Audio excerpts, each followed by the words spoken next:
They say silence is complicity. And for years, the silence surrounding farm attacks in South Africa has been deafening. Mainstream media outlets dismiss the issue as misinformation or far-right paranoia. Fact checkers roll out the same headline: there's no white genocide. But what if that silence is a real strategy? What if ignoring the violence is the plan? Today, we break that silence. Donald Trump confronted the South African president face to face and said what journalists, diplomats, and world leaders refuse to say.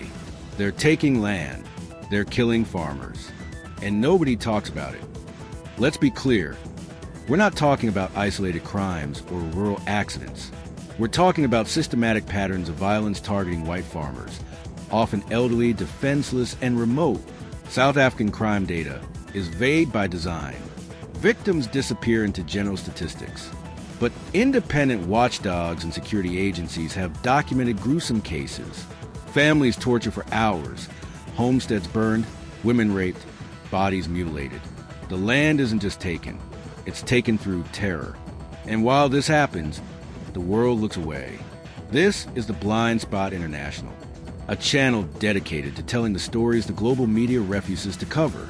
If you're tired of censorship, manipulation, and selective outrage, you're in the right place.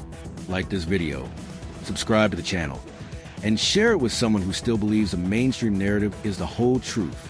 Now let's go deeper. To be convinced that there's no white genocide in South Africa. Well, I can answer that for the president. It's for him. No, seriously. I'd rather have him answer. Yeah, I'd rather answer that. It will be. Our president will respond to you. Yeah, let me, Thank you, Mr. President. it will take President Trump listening to the voices of South Africans, some of whom are his good friends, like those who are here. When we have talks between us on the around a quiet table, it will take President Trump to listen to them. I'm not going to be repeating what I've been saying. I would say if there was Afrikaner farmer genocide, I can bet you these three gentlemen would not be here, including my Minister of Agriculture. He would not be with me. So it'll take him, President Trump, listening to their stories, to their perspective. That is the answer to your question. What would you like President Ramaphosa to do about the situation I that we've don't just know. seen on the screen? I don't know. Look, these are articles over the last few days. Death of people. Death. Let me clarify that. Yeah, Let me please. clarify that, because what you saw, the speeches that were being made, one, that is not government policy.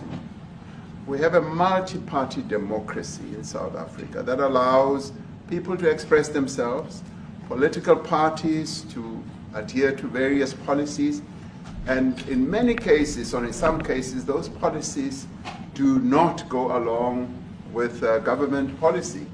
Our government policy is completely against what he was saying, even in the parliament.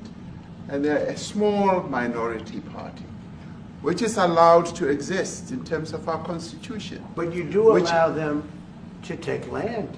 No. You do allow them to take land. Nobody can and then take when land. they take the land, they kill the white farmer. And when they kill the white farmer, nothing happens to them. No, there is Nothing happens to There them. is criminality in our country.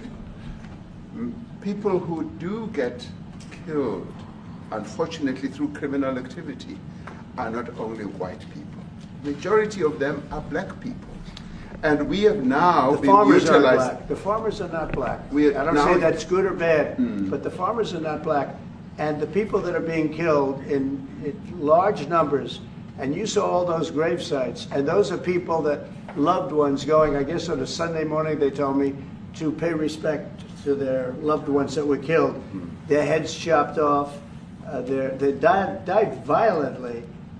And, you know, I mean, we're here to talk about it, and I didn't we know will we'd get talk about it. involved here, but I will say this, that if the news wasn't fake like NBC, which is fake news totally, one of the worst, ABC, NBC, CBS, horrible. But if they weren't fake news like this jerk that we have here, if we had real reporters, they'd be covering it. But the fake news in this country doesn't talk about that. Unlike other world leaders, Trump didn't stay quiet. In a bilateral meeting, on camera, he put the president of South Africa on the spot. Ramaphosa deflected. He blamed minor parties, general crime, and said white people aren't being targeted. But Trump wasn't buying it. They take the land. They kill the white farmer. And nothing happens to them.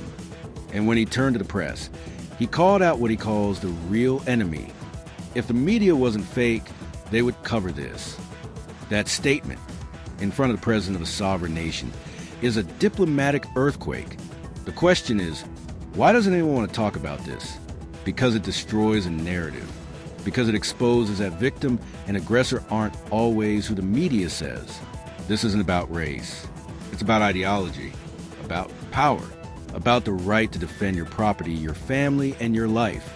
And when those rights are violated and no one reports it, it's not just a failure of journalism, it's complicity.